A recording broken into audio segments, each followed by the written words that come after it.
very, very important. No, It is that's not not it. enough. That's not what I want. Bad basketball. The refs killed the game, and I will be the first this is to awful admit. too. Texans who will forever regret passing on Johnny Is that serious Manziel. right now?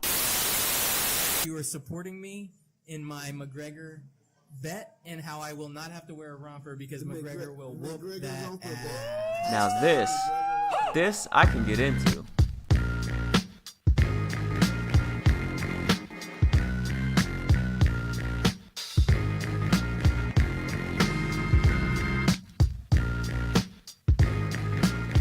And welcome. You are back to Scout Team Radio. We are the sports podcast that is for fans, by fans. We are excited to be here with you. I am Kyle Sanders, and to my right, we've got... My name is Chris America. You can catch me at Chris Scout Team on Twitter. And to my right is nobody, unfortunately. Anthony's not here. Anthony, you are missed today, sir. We're going to have a great show without Anthony, unfortunately. Unfortunately, Anthony couldn't make it. He's busy moving. Moving on up. So to the east side. If the show stinks... To a deluxe apartment. If the show stinks... In the sky. It's because he's not here. But we'll try to make up for it. Oh, we yeah. We have big shoes to fill. We got this. So how's it going, Kyle? How was your weekend, bud? I've had a pretty busy weekend. Working hard, doing my normal weekend stuff, ready to relax after this great podcast that we're going to do today.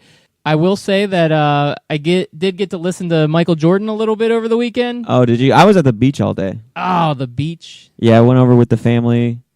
Nice. I saw this cool game called Spike Ball. How do you play that? It's like this game where there's like a net in the middle, and it's kind of like a trampoline net, and you just kind of spike a ball back and forth, like kind of like volleyball. I don't know. So why didn't they just play volleyball? Because I guess volleyball nets are big and expensive. So this hard is like to pack in the car. It's like a little tiny, like a trampoline, like type deal. It's I don't know, probably like 4 feet across.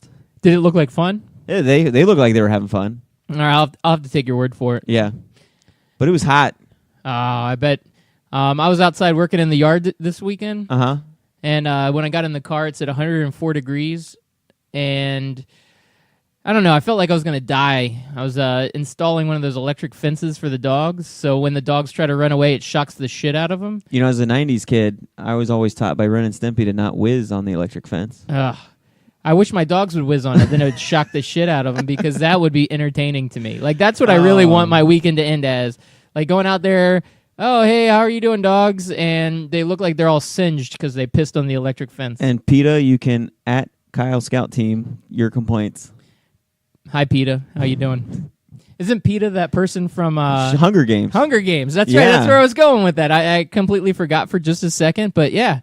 PETA from Hunger Games. If you're hanging out and want to be on our podcast, just at Kyle Scat Team, because that's what you're getting at, right? PETA and Hunger Games reminded me of that chicken we just ate, so I'm sure they'd love that. Yeah, we did eat fried chicken. All right, so you mentioned Michael Jordan. What is Michael Jordan up to these days? He's selling lots of shoes.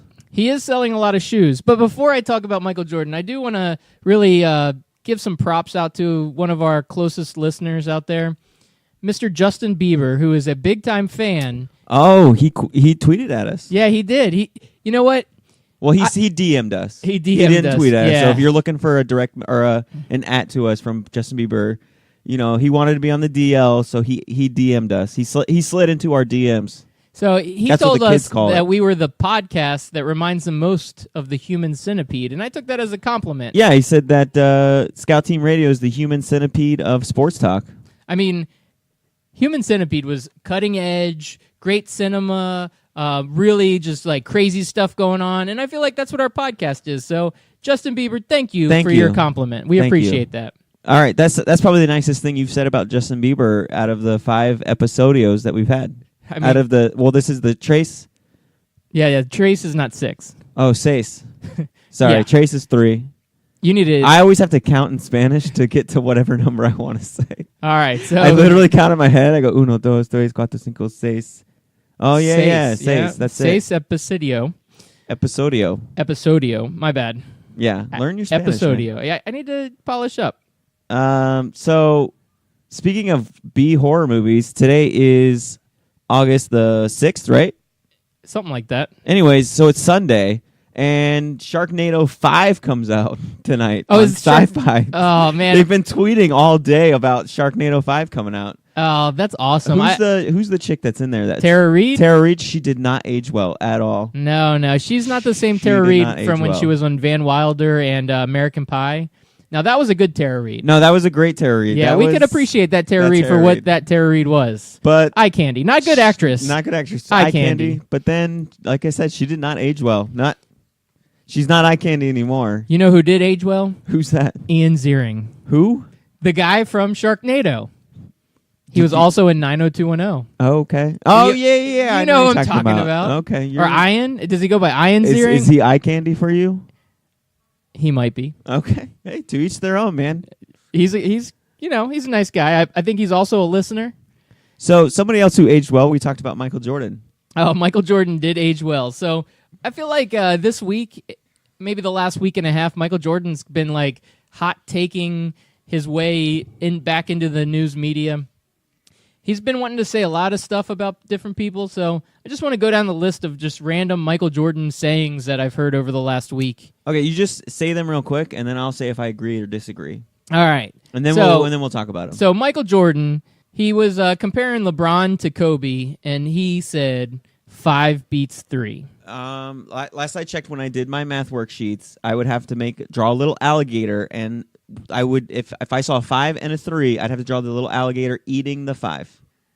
All right, we'll get right back to that. All right, so you were saying that Michael Jordan said something about LeVar Ball.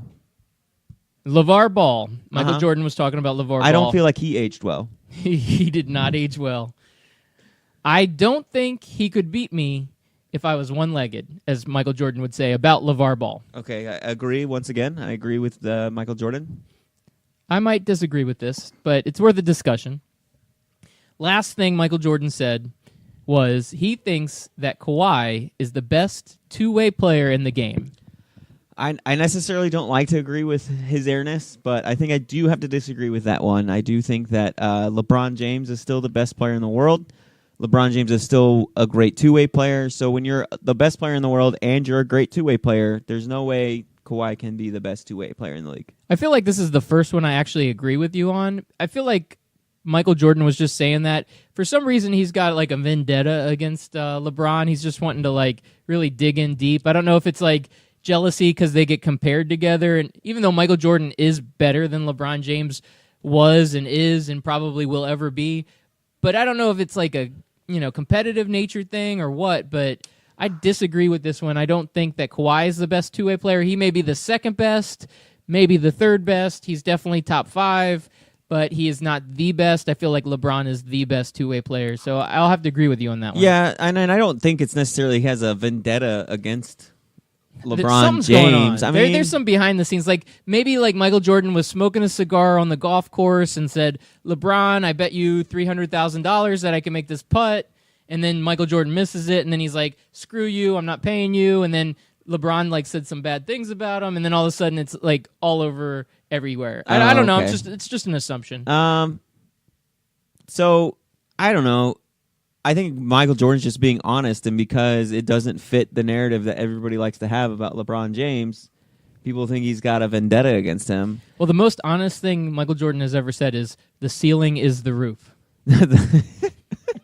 That's not even true, though, because you have a ceiling, then like attic space, and then the roof. But it's close. Like that was a pretty honest. I saying. guess. So let's go back to this 5 beats 3. So This is where I feel like he's just being honest. okay, so yeah, in some ways, the number 5 is a greater number than the number 3. We're talking about championships. LeBron's got 3. Kobe's got 5. I would personally put LeBron ahead of Kobe in the top basketball players of all time. I would put Michael Jordan ahead of LeBron. I do think Kobe was great. I also think Kobe was with Shaq, and I think Shaq was in his prime a better player than Kobe. A lot of people will disagree with me. I know Kobe's got a lot of big fans out there, but Shaq was such a different player. I mean, it was kind of like way to be the biggest, strongest, most athletic dude on the court every game, Shaq. So he did have a little bit of an advantage with size. I don't know if Shaq has ever been the most athletic guy on the court, but all those other things you said was true. But when he plays next to Kobe Bryant, there's no way Shaquille O'Neal is the most athletic guy on the court. When guys like Kobe Bryant, Allen Iverson, Reggie Miller, like those guys are like 10 times more athletic than Shaquille O'Neal. So I guess I'm going back a little bit to his youth when he was with the Magic. I mean, that dude could run the floor at his but size, and he was super athletic. I guess maybe comparatively speaking to his size, he was way more athletic. Yes, with his size, comparatively speaking, but he wasn't the most athletic guy on the floor. All right. I'll take that. I'll give you a little bit of give criticism there. That's okay. It's I'll fair give you a little enough. bit of the other stuff, but okay. So, a lot of people when they hear the 5 beats 3, some people like to come back with the 11 beats 6. Well, here's the deal with that 11. The majority of those 11, the NBA was an 8-team league. So Michael Jordan, LeBron James, or Kobe Bryant, if they would have played in an 8-team league, they would have won 11. So that's why I discredit that. A lot of people say, like, oh, the era was different, the players were different. No. Like, the only thing that was most different was that there's only 8 teams. There's 30 teams. So LeBron James and Kobe Bryant's era kind of cross paths for, would you say, about 10? No, not 10 years, about 6 years. Yeah, at least. Where they were both either Legit. Kobe was in his prime. A lot of that, LeBron James was still coming up. He wasn't in his prime yet. But you can compare their eras because their eras cross paths. Kobe knows what it's like to play a little bit in LeBron's era, and LeBron knows a little bit about what it's like to play in Kobe's era. So, I don't know. I'm still on the fence with Kobe and LeBron. I'm with you. Michael Jordan is the clear-cut favorite. With LeBron and Kobe, I can see their arguments either way. LeBron didn't have losing seasons like Kobe had. LeBron, even though I gave him criticism for playing in the weak East, he made it to 7 straight finals. Though I think if LeBron played in the West, obviously since he lost to the West 5 out of 8 times, he would have only gone to the finals 3 times in his career if he played in the West. Because it's easy to assume that all the teams that he lost to in the finals, he would have lost to in the Western Conference playoffs. It's fair to assume that. Right. So I have a question for you. Is 7 greater than 6? If you're bringing up Robert Ory, I the am answer bringing is up no. Robert Ory. No. Big Shot Bob. No. So if 5 is greater than 3, then 7 should be greater than 6. Michael Jordan has 6 championships. Somebody in the exact same era with the exact same amount of teams that were in the league at the time was Robert Ory. Okay, and how many times out of those 7 championship teams that Ory was on was the team built around him? Every time. Was built around Robert Ory? No, okay. Okay, how many times was Robert Ory the leader of the team? Robert Ory knew his role. He would step No, up no, and no, nail a big shot when the team needed it, whether he was with the San Antonio Spurs, whether he was with the Houston Rockets, or the Los Angeles Lakers. He would show up, hit the shots he needed to hit, win championships, and he's got 7 rings. Okay. And that's impressive. Okay, so Steve, so is 1 better than 0? Yes. So Steve Kerr is better than Allen Iverson? Yes. Or I don't know. Steve Kerr might have won 2 or 3. I'd have to see when he Steve came on Kerr, the team. I think Was he on won 2? 3. Was he on that 3? I think he came in the last 3. Okay, look, so does That 1 could be on errors and does 1, 2, omissions or next week. 3 beat 0? So No. So the answer is yes, right? the Is answer Steve Kerr is better than Allen Iverson? Steve Kerr was not better than Allen Iverson. I rest my case. So I even would put that up against Karl Malone, Charles Barkley. A lot of these guys never won championships. That's why I think Michael Jordan's argument that 5 beats 3 isn't necessarily like the end-all, be-all of arguments for championships. So, like I said, I'm on the fence with LeBron and Kobe, but I think Michael Jordan knows way more basketball than you and I. So I'm going to side with Jordan on this one and say Kobe is better than LeBron. What was the other thing? We got one more thing to talk about. Yeah, we do. The but LeVar Ball one-legged comment? Yeah, but see, what you're saying is Michael Jordan knows way more about basketball, but when you look at him as a general manager, would you say the same thing? I mean, he would know more than us. He's not a general manager. He's a part owner. Okay, owner. He basically does everything with the Charlotte Well, I mean, Bobcat Hornets. I would say Phil Jackson knows a lot about basketball, too, and he failed as a general manager. How many rings does he have? He's got 11. He's got more rings than fingers. That's a good problem to have. And Okay, so LeVar Ball. LeVar Ball. So Michael Jordan said one-legged he could beat LeVar Ball. Right. So Well, I'm now, just- which leg are we talking here? It doesn't matter. Right, Either or. left, middle? Middle leg. Yes, his tripod. We're cutting the tripod off at the stem. All right, so one-legged. So one-legged. I can see Michael Jordan out on the court, hobbling around one leg. Hobbling around one leg. Now, like, if he's in a wheelchair, like, have you ever seen those wheelchair basketball games? Like, Yeah, those yeah, guys are yeah. actually, like, really good. No, they're legit. Like, so if Michael Jordan's in a wheelchair and he's, like, wheeling around and then shooting, he probably could beat LeVar Ball. But if he's out there and he's, like, no crutches, no wheelchair, he's just one leg and he's having to hop, LeVar Ball's got a 51% chance of winning that game. No, I don't think so. All right. Fair enough. Mr. 2 points a game. I just don't see the guy's all talk. 2.2 points. 2.2 points a game. I just don't see him, especially at this age, putting up any sort of points. Like, I feel like he's that guy that gets out on the court and talks a lot of game. You've been like, you've played like at a rec league or you go to a park and there's that one guy that talks all the trash. And then he's the guy like dribbling. He loses his dribble every so often because he's driving the lane too hard. He like goes to do a layup and it just goes straight into the rim and bounces off. Like, I don't know. that's how I picture LeVar Ball playing basketball. LeVar Ball's not old enough to be a professional wrestler. He's really good at that. He is old enough to be a professional wrestler. I mean, that's what I meant. He's not too old where he's like out of shape and can't hang. Like, he's on WWE just killing it. Ric Flair was like 105 before he retired. All right, that was a the terrible point. The Undertaker's I agree. probably almost 90 now. Yeah, but I think he just retired. Yeah, but just retired on his 90th birthday. Speaking of Hall of Fame legends like Ric Flair, you can't wait. You got to beat the man. To be the man, you got to beat the man. So he's a Hall of Famer. Michael Jordan's a Hall of Famer. So we had the Hall of Fame game. Yeah, with the Hall of Fame inductions. I see how this is going. So this year on the Hall of Fame inductions, we've got Kenny Easley, Jason Taylor, Morton Anderson, TD, Terrell Davis, and LaDainian Tomlinson. Wait. I also missed Jerry Jones and Kurt Warner. Sorry, I can't miss them. Yeah. Do you think Jerry Jones is well-deserved here? No. Okay. I knew that was coming. I hate the Cowboys, so obviously I'm going to dislike this. It has nothing to do with hating the Cowboys. I just have a hard time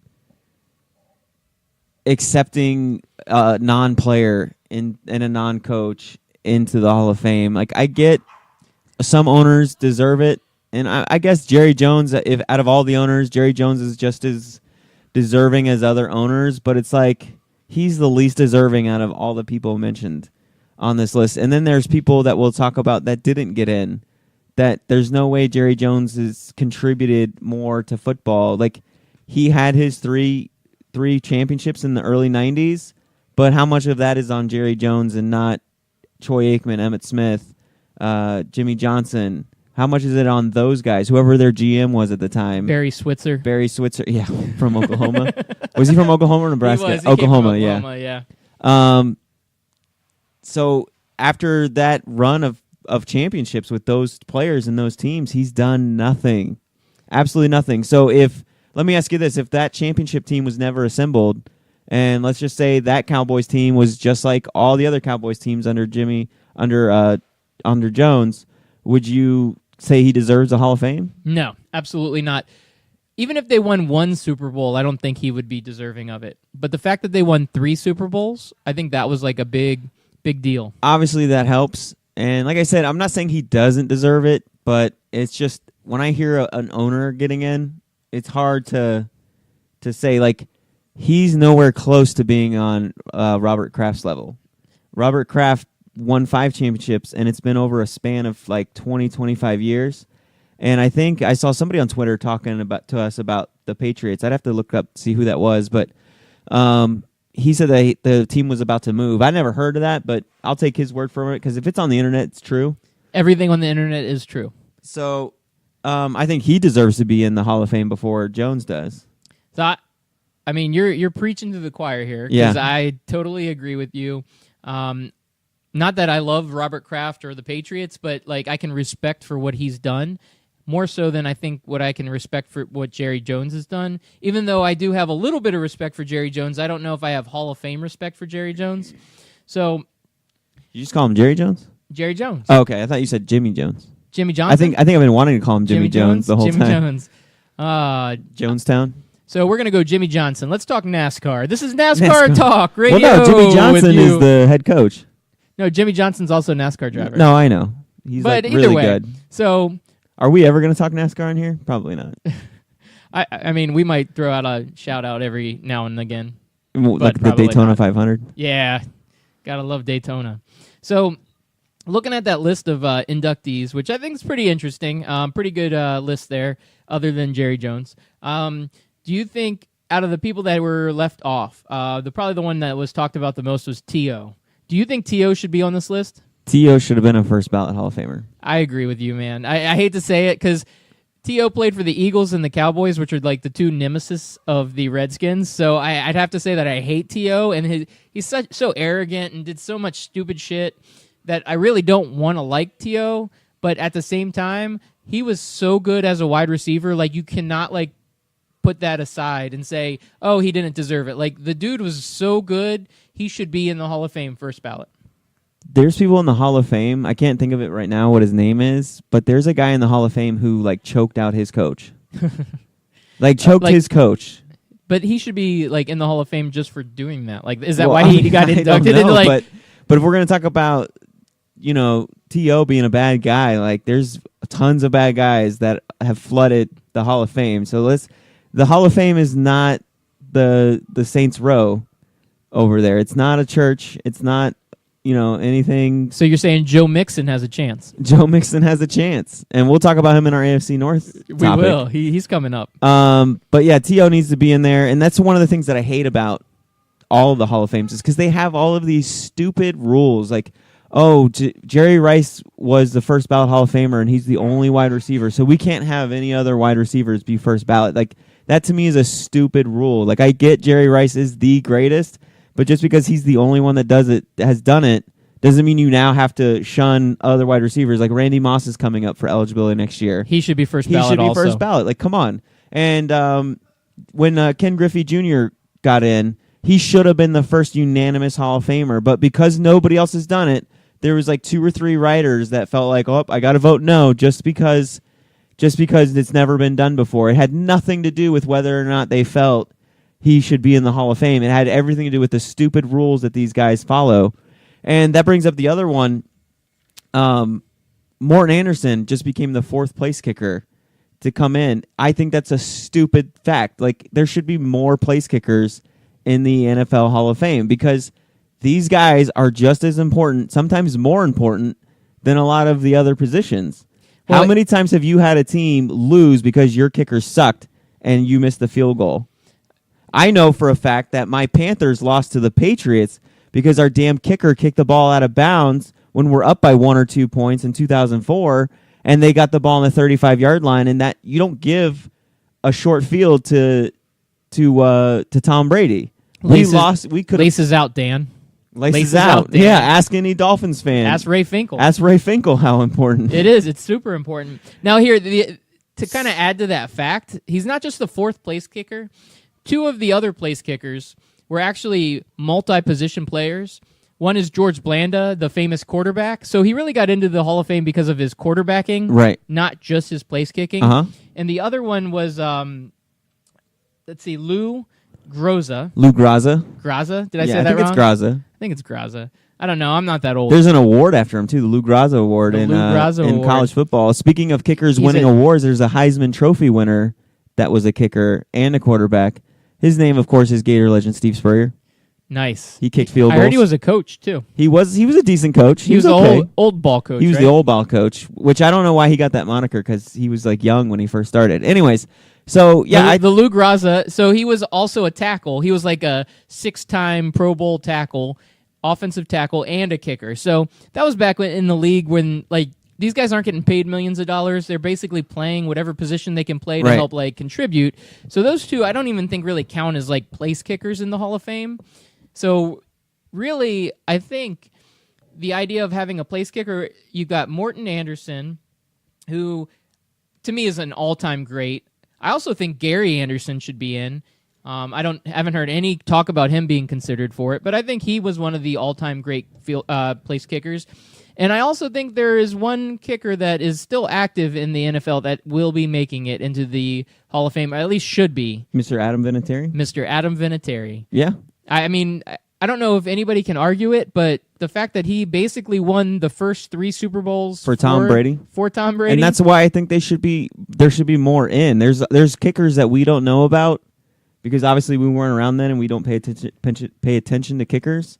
But kickers cost you games or win you games. Ask a Bills fan about kickers. Yeah, like he should be in the world's worst Hall of Fame with Scott Norwood. Ask Florida State fans in the 90s about kickers and their wide lefts against Miami. Anthony's not here to defend himself, so I get to say stuff like that. So kickers need to get in. So here, I have a quick question for you, and you might know this, but there's one punter in the Hall of Fame, only one. Okay. Can you name him? There's an award named after him. Oh man, it's a college award, right? The Ray Guy Award. The Ray Guy. See, I should have known that. Yeah, Ray Guy is the only punter in the Hall of Fame. And I think punters are so valuable.